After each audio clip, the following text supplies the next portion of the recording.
ఒకప్పుడు ఈ హీరోస్కి కొంతమంది హీరోస్ ఉన్నారు. నితిన్, రవితేజ మెయిన్. ఎందుకంటే వాళ్ళ కెరీర్ ఎప్పుడో 2000స్లోనే స్టార్ట్ అయింది. రవితేజ అయితే ఏకంగా 89లోనే స్టార్ట్ అయింది.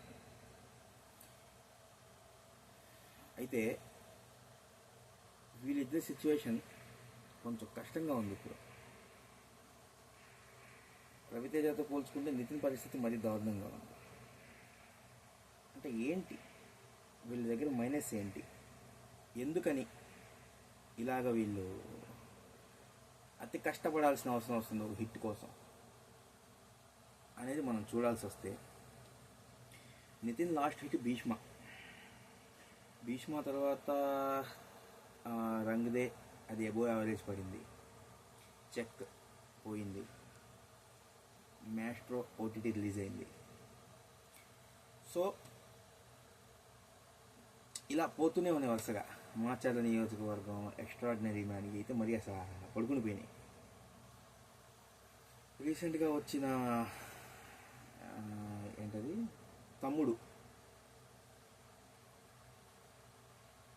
అంటే ఏంటి ఎందుకు అనే ఆలోచన మనం చేస్తే, స్టోరీ సెలెక్షన్. నితిన్ సరైన స్టోరీ సెలెక్షన్ చేసుకోవాలి. ఏ సినిమాలో కూడా సరిగ్గా స్టోరీ లేదు. ఇప్పుడు ఒక తమ్ముడు ఉంది, తమ్ముడు థీమ్ బాగానే ఉంటుంది, కానీ ఆ స్టోరీ ఎగ్జిక్యూషనే బాగోదు. సో ఖచ్చితంగా స్టోరీ సెలెక్షన్ అనేది మెయిన్ ఇంపార్టెంట్. తర్వాత ఒక సినిమాకి సాంగ్స్ కూడా క్లిక్ అవ్వాలి. సాంగ్స్ కూడా మెయిన్ ప్లస్ పాయింట్. ఇప్పుడు రంగ్దే అబోవ్ యావరేజ్ ఎలా పడింది అంటే, స్టోరీస్ ఇప్పుడు రెగ్యులర్ ఫార్మేట్ స్టోరీ అయినా సాంగ్స్ బాగుంటాయి రంగ్దే. సో అందుకోసమనే రంగ్దే అబోవ్ యావరేజ్ పడింది. భీష్మ సాంగ్స్ అలా ఇలా ఉన్నా స్టోరీ బాగుంటుంది, దాని ఎగ్జిక్యూషన్ బాగుంటుంది. తర్వాత రాబిన్ హుడ్ అని ఒక మూవీ వచ్చింది తమ్ముడికి ముందు. ఆ రాబిన్ హుడ్ కూడా సాంగ్స్ బాగోవు, ఎగ్జిక్యూషన్ ఏది బాగోదు. అసలు అతి కష్టం మీద చూడాల్సిన సినిమాలు ఇవన్నీ. కొంచెం చూడగలిగిన సినిమా ఏంటంటే చెక్, ఆ మూవీ అయితే చూడగలం బాగా. మాస్టర్ ఒకటి చూడగలం, మిగతావన్నీ కూడా అమ్మా బాబు అనుకుంటూ కూర్చోవలసిందే. థియేటర్లో అయినా ఇంట్లో మార్చేస్తాం, థియేటర్కి వెళ్తే ఏం చేస్తాం. కానీ తర్వాత రవితేజ గారి విషయానికి వస్తే, ధమాకా లాస్ట్ హిట్. అది కూడా సాంగ్స్ వల్ల, బీజిఎం వల్ల, కొన్ని కామెడీ సీన్స్ వల్ల అలా లాక్కొచ్చాడు. ధమాకా తర్వాత నుంచి వరుసగా ఒకదాని తర్వాత టప రాలిపోతూనే ఉన్నాయి. ఈయనైతే మరీ దారుణం. 2003, 2002 కథలు తీసుకుంటున్నారు ఆయన. అస్సలు ఏ మాత్రం రొటీన్ కథలనే తీసుకుంటున్నాడు. ఏ మాత్రం కొత్త స్టోరీస్ వెళ్ళట్లేదు. వెళితే చూస్తారు, చూడదు అని మాత్రం ఒక మాట వాడేస్తున్నాడు, కానీ చూస్తారు. ఈగలు ఉంది, అది రొటీన్ స్టోరీ కాదు, దాన్ని చూడగలిగారు. కానీ ఆ సినిమా అన్సీజన్లో రిలీజ్ అయింది. ఆ మూవీ అన్సీజన్ రిలీజ్ అయింది. ఈగల్ మన మాస్ జాతర ఒకటే ఊత కొట్టుడు, ఎవడు చూడ్డు, ఈ రోజుల్లో ఎవడు చూడ్డు. సో రవితేజ విషయానికి వస్తే, ముందు స్టోరీ సెలెక్షన్ మారాలి. కొత్త వాళ్ళకి అవకాశం ఇవ్వద్దు అంటాం కాదు, చూడాలి. వాళ్ళని చూసి వాళ్ళ పరిస్థితి ఏంటి చూసి ఒక అవకాశం ఇస్తే బాగుంటుంది.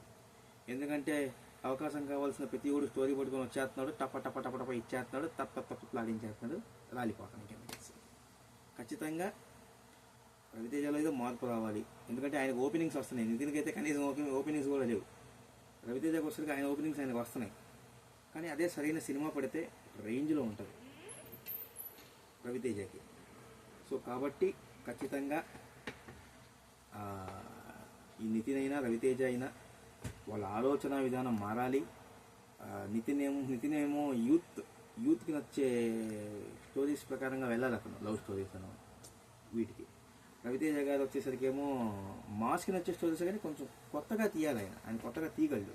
డిస్కో రాజా తీశాను, పోయింది. డిస్కో రాజా ఫస్ట్ హాఫ్ బాగుంటుంది, ప్రతి ఒడు చెప్పే మాట ఫస్ట్ హాఫ్ చాలా బాగుంటుంది, సెకండ్ హాఫే రొటీన్ అది డిస్కో రాజా.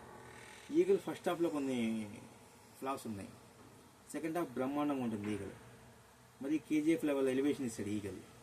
ఇంకా తర్వాత ఏ సినిమాలు అన్నీ బాగున్నాయని అంటే నేను రవితేజ ఫ్యాన్ని, యాజ్ ఎ ఫ్యాన్గా నాకు నచ్చవచ్చు, కానీ మిగతా ఎవరికి నచ్చవాలి. సో ఈ పద్ధతే మారాలి. మరో ఇంట్రెస్టింగ్ వీడియోతో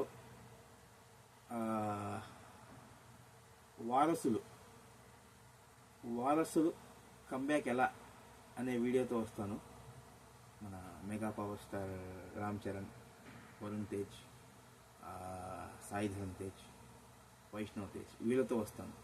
సో వీళ్ళలో ఇంక్లూడ్ చేయొచ్చు, కాకపోతే వీళ్ళు ఈ తరం హీరోలు కదా, సో అందుకని ఇంక్లూడ్ చేయండి. మన కంటెంట్ నచ్చితే సబ్స్క్రైబ్ చేసుకోండి, షేర్ చేయండి 10 మందికి. అదేవిధంగా లైక్ చేయండి. ఏదన్నా మేము మర్చిపోయిన విషయం ఏదైనా ఉంటే దాన్ని కామెంట్ చేయండి. మా దగ్గర పెద్ద పెద్ద ఎక్విప్మెంట్స్ ఏం లేవు. మీ అందరి సపోర్ట్తో సబ్స్క్రైబర్లు పెరిగి ఛానల్ మంచి రీచ్కి వెళ్తే ఎక్విప్మెంట్స్ పెట్టుకొని కొత్తగా వీడియోస్ తయారు చేయడానికి ట్రై చేస్తాం. Thank you.